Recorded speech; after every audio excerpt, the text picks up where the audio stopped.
देखिए, ये अल्पसंख्यक विभाग के जिलाध्यक्षों के साथ राहुल गांधी जी का संवाद था, जिसमें 9 राज्य के लोगों ने 9 राज्य के जिला चेयरपर्सन्स ने शिरकत की। और राहुल जी ने आज बहुत खुल करके इस देश में संविधान को बचाने की लड़ाई लड़ने की वकालत की।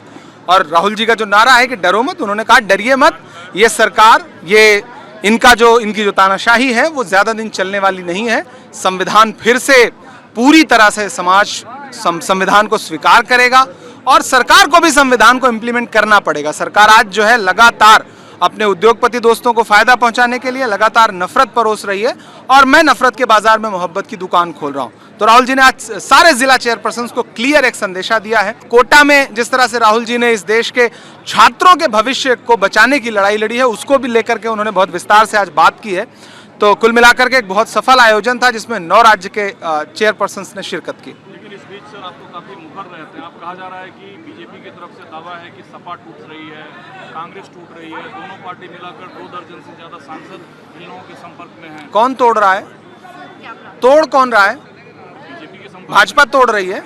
क्यों तोड़ रही है? लोकतंत्र में भरोसा नहीं है उसको। तोड़ लेगी लोगों को, दबाव डाल के खरीद लेगी लोगों को, लोकतंत्र को कुचल देगी। भारत के राजनीतिक नक्शे को चेंज करने के लिए इतनी कौन सी जल्दी है फिर से बिल लाने की परसीमन वाला? एक बार हार गए तो बर्दाश्त नहीं हो रहा है। तो आप टीएमसी को तोड़ लोगे, शिवसेना को तोड़ लोगे, आप बाकी क्षेत्रीय दलों को तोड़ लोगे, आप सबको तोड़ लो, लेकिन आप राहुल गांधी को नहीं तोड़ सकते, कांग्रेस पार्टी के जज्बे को नहीं तोड़ सकते।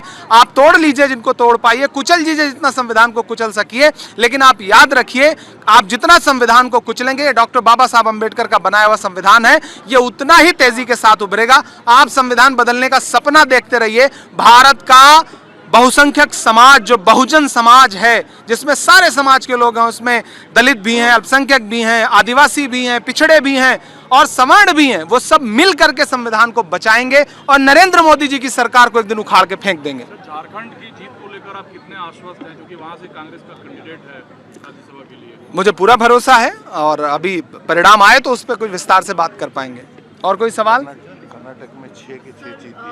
देखिए सर, कांग्रेस की तरफ से ये कहा जा रहा है, जयराम रमेश ने कहा कि 2/3 मेजोरिटी के लिए सरकार कोशिश कर रही है तोड़-जोड़ की, हालांकि वो सफल नहीं हो पाएंगे। क्या आपको लगता है कि पिछला बिल जो गिरा अप्रैल महीने में, उसके लिए सरकार 2/3 मेजोरिटी? नहीं, सरकार पहले दिन से लोकतंत्र को लूट रही है। राज्य की सरकारें लूट लो, विधायक खरीद लो, सांसदों को खरीद लो, बोली लगाओ।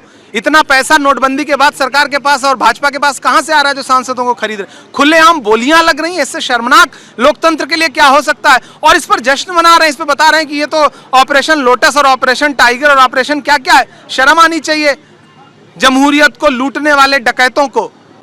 मुझे तो ये लगता है कि जब क्रूड ऑयल सस्ता है तो फिर एप्स्टीन फाइल वाले दोस्तों से बात करके यहाँ पे डीजल पेट्रोल सस्ता क्यों नहीं कर रहे हैं? सिर्फ अपने उद्योगपति दोस्तों को फायदा पहुंचाने के लिए, सिर्फ तेल कंपनियों को फायदा पहुंचाने के लिए। जब क्रूड ऑयल सस्ता होगा विश्व बाजार में, तब आप तेल सस्ता नहीं करेंगे।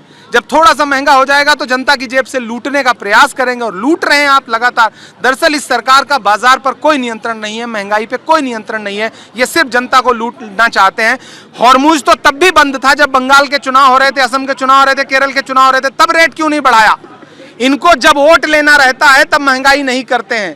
इसीलिए मैं देश की जनता से कहूंगा कि इनको समय समय पर राज्यों में हराते रहिए। आप हराते रहेंगे तो महंगाई कम रहेगी। ईरान अमेरिका को लेकर कल जो पॉइंट है उसको लेकर के जो है समाजवादी पार्टी ने सवाल उठाया था, जिसपे ब्रजेश पाठक जी ने कहा है जो बाबरी मस्जिद का डोनेशन था उस पर क्यों नहीं बात हो रही है?